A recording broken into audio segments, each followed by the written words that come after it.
विनीत जी, सबसे पहले बहुत बहुत स्वागत है आपका और कॉन्ग्रेचुलेशन जो आपका नया शो आ रहा है उसके लिए। थोड़ा सा अगर बताएं हमें शो के बारे में। बहुत ही लार्जर देन लाइफ बन रहा है और इतना बड़ा प्रमोशन हो रहा है। थोड़ा सा अगर शो के बारे में हमारी ऑडियंस को बताएं पहले। ओके, पहली बात तो श्रीमद् रामायण जो बन रहा है वो एक मैग्नम ऑपस है, एक बहुत बड़ा शो है जो स्वास्तिक प्रोडक्शंस और सोनी टीवी मिलके बना रहे हैं। आपने देखा ही रहेगा जो हिसाब से उसका प्रमोशन हो रहा है, उसकी मार्केटिंग कैंपेनिंग हो रही है सोशल मीडिया प्लेटफॉर्म्स पर। सोनी टीवी के दूसरे प्रोग्राम्स में, इंडियन आइडल में भी उसके रामायण के गाने गा रहे हैं सिंगर्स। और इस जितनी शूटिंग मैंने की है अब तक उसका ट्रीटमेंट किसी फिल्म से कम नहीं है। मतलब वाला वाला शूटिंग फॉर श्रीमद् रामायण मुझे लग रहा था मैं किसी फिल्म के लिए शूट कर रहा हूँ। जितनी शूटिंग अभी तक हुई है it was very well shot. और रिसर्च टीम ने बहुत अच्छी रिसर्च की है इसके पीछे। इसका स्टार पावर बहुत अच्छा है। मतलब इसमें आपको पता ही रहेगा Niketan Dheer is playing Ravan, so it is looking amazing. और जो डिटेलिंग में काम हो रहा है, सबसे इम्पोर्टेंट है डिटेल में काम होना। श्रीमद् रामायण में बहुत डिटेलिंग में काम हो रहा है। And I can assure you कि रामानंद सागर के रामायण के बाद अगर आपको कोई रामायण पसंद आएगी वो ये रामायण होगी, श्रीमद् रामायण। राइट। और आपका जो किरदार है वो पहले किसी ने देखा नहीं है शो में, तो अगर किरदार के बारे में थोड़ा सा बताएं, क्योंकि शो जो है ओपन आपके ही किरदार से हो रहा है। थोड़ा सा अगर किरदार के बारे में हमारी ऑडियंस को बताएं और उसकी प्रिपरेशन को लेके बताएं और क्या क्या रिसर्च करनी पड़ी एज एन एक्टर आपको। श्रीमद् रामायण में जो मेरा किरदार है साम्रासुर, वो आज से पहले हो सकता है किसी रामायण में उसका हल्का सा उसके बारे में बैकड्रॉप पे जानकारी दी हो, लेकिन साम्रासुर के बारे में जो कैरेक्टर मैं प्ले कर रहा हूँ आज से पहले किसी भी प्लेटफॉर्म पे सिनेमा में उसे दर्शाया नहीं गया है, दिखाया नहीं गया है। और अपने कैरेक्टर के बारे में कुछ बताऊं तो जब मुझे कॉल आया था कास्टिंग टीम से, क्रिएटिव टीम से, सो इससे पहले मैंने शो किया था राम सिया की लव कुश, जिसमें मैंने इंद्रजीत का किरदार निभाया था, रावण के बेटे था।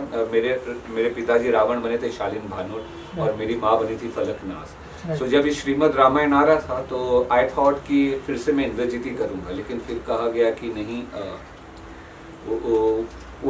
कोई दूसरा एक्टर है जो करेगा, यू नो। सो फिर आई वॉज लिटिल कि यार मुझे करना था इंद्रजीत। लेकिन फिर जब मुझे इसका नरेशन दिया गया कि you will be the first villain of the show and show आपसे ही ओपन होगा, और जब मैंने रिसर्च किया और मुझे कहा गया कि आज से पहले इस कैरेक्टर को दिखाया नहीं गया है, सो आई वॉज सो इम्प्रेस्ड। मतलब मैं इतना इम्प्रेस था इस कैरेक्टर से कि करते करते मुझे पता चला इसके रिसर्च में कि इस कैरेक्टर के वजह से जो जय श्री राम के हमारे पिताश्री हैं, भरत बोल रहा हूँ, दशरथ, जो दशरथ का नाम दशरथ कैसे पड़ा? साम्रासुर के वजह से पड़ा। राइट। तो जब मुझे इतना कुछ पता चला इस कैरेक्टर के बारे में तो मैं ला ओके शो, इतना बड़ा शो है।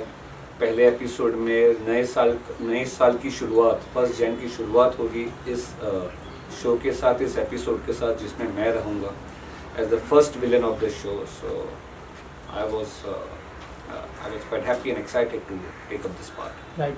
विनीत, इसके अलावा जब माइथो शो बनाते हैं तो बहुत रिस्पॉन्सिबिलिटी बढ़ जाती है, क्योंकि बहुत सारी चीज़ें लोग देख चुके हैं। आपका किरदार जो है साम्रासुर का लोग इतना नहीं जानते, लेकिन रामायण लोगों ने देखी हुई है, तो वो रिस्पॉन्सिबिलिटी कितनी बढ़ जाती है कि चीज़ों को जो है अच्छे से दिखाया जाए। रिसेंटली एक फिल्म आई थी आदि पुरुष, जिसके किरदारों को लेके बहुत ज़्यादा ट्रोल हुई। पिक्चर, उसके किरदार, एक्टर्स, डायलॉग्स, बहुत सारी चीज़ें ट्रोल हुई। तो एज एन एक्टर आपकी क्या रिस्पॉन्सिबिलिटी है, उसके बारे में कुछ बताइए, और उस चीज़ का कितना ध्यान रखा गया है कि लोगों की भावना आहत ना हो। देखिए, जब कोई आप माइथोलॉजिकल सीरीज़ या हिस्टोरिकल सीरीज़ को टच करते हैं तो जो आपकी क्रिएटिव टीम है, क्रिएटिव टीम खास करके जो आपकी रिसर्च टीम है, उनको बहुत केयरफुल रहना पड़ता है। They have to be very particular, क्योंकि अब उनकी एक गलती से पूरा आपका प्रोजेक्ट खराब हो सकता है।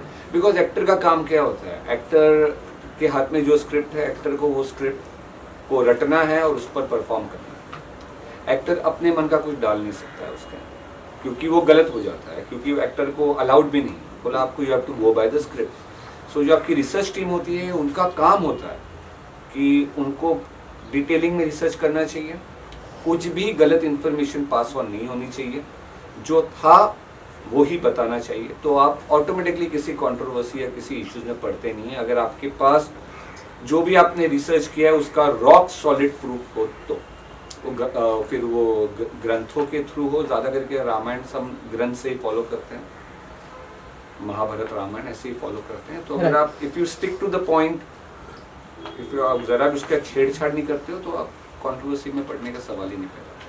यहाँ पे एक बात और है कि संपूर्ण रामायण भी आ रही है 9 तारीख को, और एक आपका उसमें रामायण भी आ रही है, दो अलग 9 तारीख से एक और शो आ रहा है संपूर्ण रामायण करके, तो आपने सुना हो? नहीं, मैं सिर्फ श्रीमद् रामायण के बारे में जानता हूँ, बिकॉज हर जगह अभी श्रीमद् रामायण ही दिखाई दे रहा है और सुनाई दे रहा है।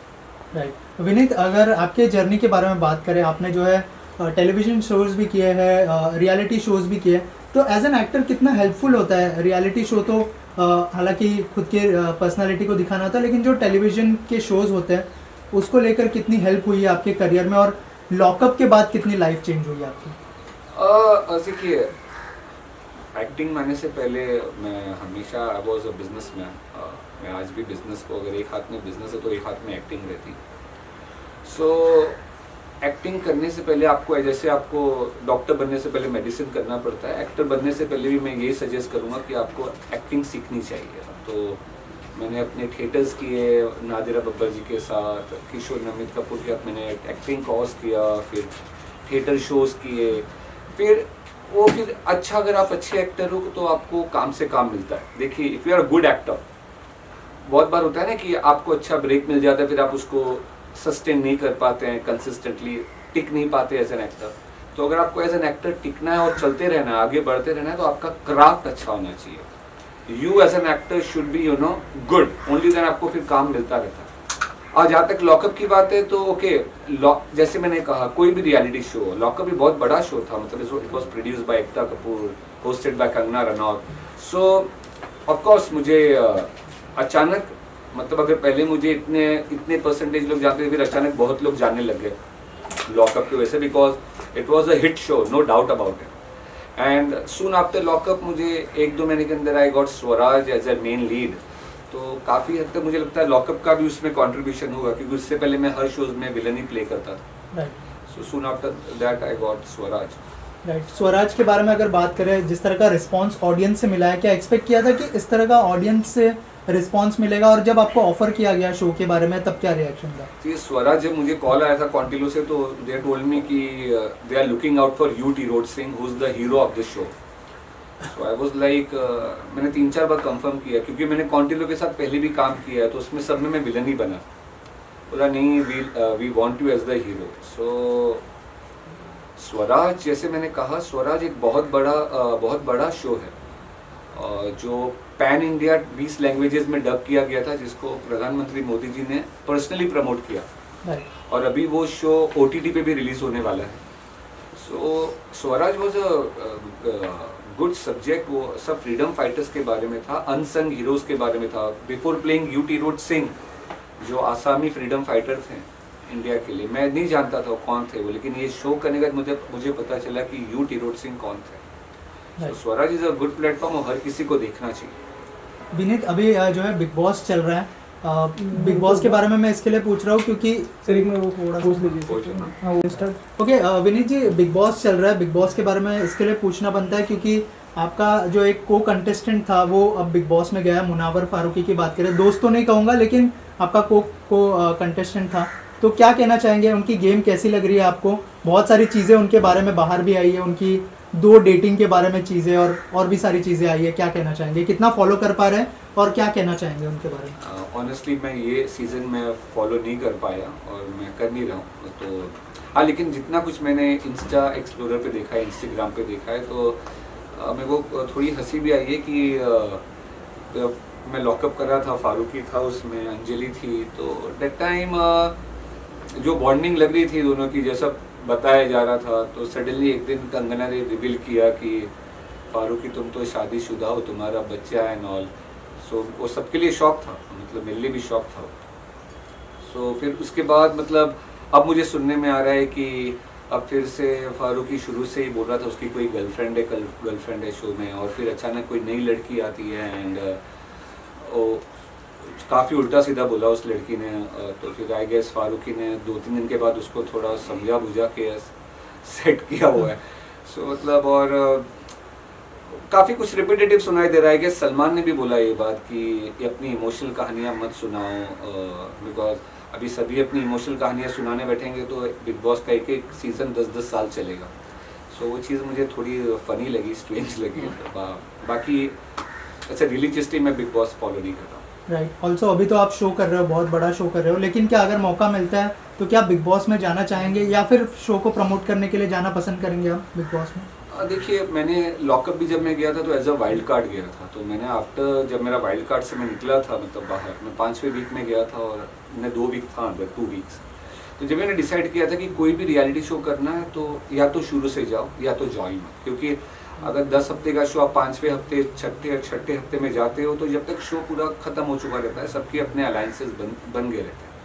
सो जब कभी अगर ऐसा मौका मिले और अगर मैं जाने का मन किया तो मैं I would like to go from day one and not as a wild card. और मुनावर अंदर है तो क्या उनके फैंस को कुछ कहना चाहेंगे आप मुनावर के बारे में? नो कुछ भी नहीं। राइट। सो लास्टली बहुत जल्दी शो रिलीज़ होने वाला है सोनी पर, बड़े क्राफ्ट का शो है, क्या कहना चाहेंगे ऑडियंस को? क्या यूएसपी होने वाली है, क्यों उनको ये शो देखना चाहिए?